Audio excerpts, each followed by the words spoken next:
80% किसानों को खाद दे चुके, 20% को देना बाकी है। कि जब पूरे किसानों को खाद मिल जाएगा तो मैं अपना धरना खत्म कर लूंगा, नहीं तो जब तक धरने पे बैठा रहूंगा जब तक खाद नहीं मिल जाता।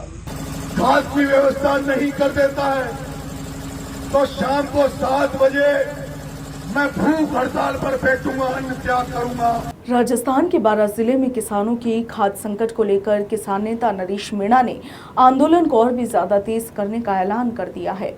किसानों को समय पर खाद नहीं मिलने से नाराज नरेश मीणा अब प्रशासन के खिलाफ निर्णायक लड़ाई की तैयारी में है। आंदोलन को लेकर नरेश मीणा ने सोशल मीडिया के माध्यम से बड़ा ऐलान किया था।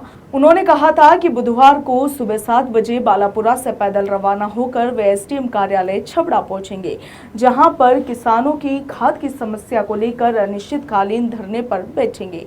आप देखिए कि नरेश मीणा ने आसपास के गांव के किसानों रामजन से ये अपील की थी कि वे बड़ी संख्या में पहुंचकर किसानों की इस लड़ाई को और भी ज्यादा मजबूत बनाएं। उनका कहना था कि ये सिर्फ खाद का मुद्दा नहीं बल्कि किसानों के सम्मान और उनके अधिकारों की भी लड़ाई है। इसके बाद आप देखिए कि नरेश मीणा ने नंगे पैर आज सुबह से ही पैदल मार्च करते हुए किसानों के साथ छबड़ा के एसडीएम कार्यालय तक मार्च निकाला, जहां पर नरेश मीणा ने सबसे पहले प्रशासन और कृषि विभाग का ध्यान आकर्षित करने के लिए अनोखा विरोध प्रदर्शन किया। उन्होंने अधिकारियों के सामने झोली फैलाकर प्रतीकात्मक रूप से खाद की भीख मांगी और कहा कि किसान खाद के लिए दर दर भटक रहे हैं, मगर जिम्मेदार अधिकारी समस्या के समाधान की बजाय चुप्पी साधे हुए हैं। इसके बाद नरेश मीणा ने प्रशासन को ये चेतावनी दी कि यदि शाम 7 बजे तक 12 जिला प्रशासन और कृषि विभाग किसानों के लिए पर्याप्त खाद की व्यवस्था नहीं करते हैं तो वे अनिश्चितकालीन भूख हड़ताल शुरू कर देंगे। इतना ही नहीं, नरेश मीणा ने जरूरत पड़ने पर रेलवे ट्रैक जाम करने की चेतावनी भी दे डाली है।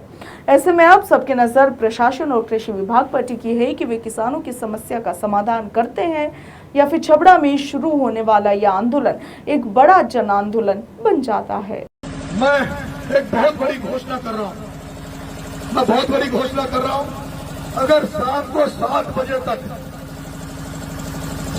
7 बजे तक कलेक्टर महोदय, कृषि विभाग खाद की व्यवस्था नहीं कर देता है तो शाम को 7 बजे मैं भूख हड़ताल पर बैठूंगा, अन्न त्याग करूंगा। भूख हड़ताल पर बैठूंगा, अन्न त्याग करूंगा जब तक मेरे किसान भाइयों को एक को खाद का कट्टा नहीं मिल जाता, 1300 में पीएफपी नहीं मिल जाता, जब तक तुम्हारा बेटा भूखा रहेगा, एक दाना अन्न का भीतर नहीं जाने देगा।